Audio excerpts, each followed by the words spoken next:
መስጠት መባረክ ነው። ከመቀበል ይልቅ የሚሰጥ ሰው ብፁዕ ነው አይደል የሚለው። ስለዚህ ከሚቀበል ይልቅ የሚሰጥ ሰው ብፁዕ ነው። መስጠት አያጎልም።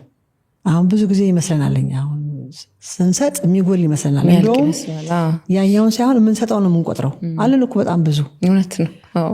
ግን እሱ አለ የምንቆጥረው የወጣውን ግን በጣም እንቆጥራለን። ግን አይጎልብንም። ያ የምናወጣው ነገር በረከት ነው ይዞ የሚመጣው። እግዚአብሔር መንገድ አለዋ።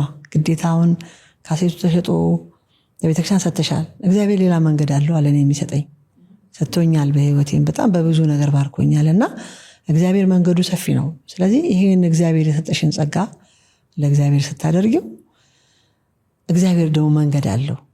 ሰፊ እጅ አለው እግዚአብሔር፣ አይጎልበትም። ግን ካንቺ መስጠት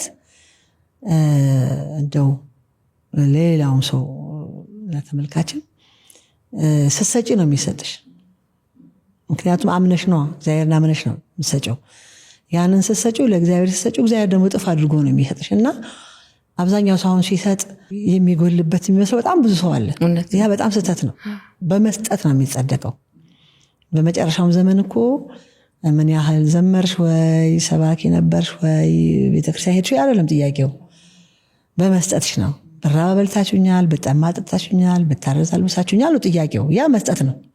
ስለዚህ መስጠት የእግዚአብሔርን መንግስት ያስወርሳል ማለት ነውና መስጠት አያጎልም።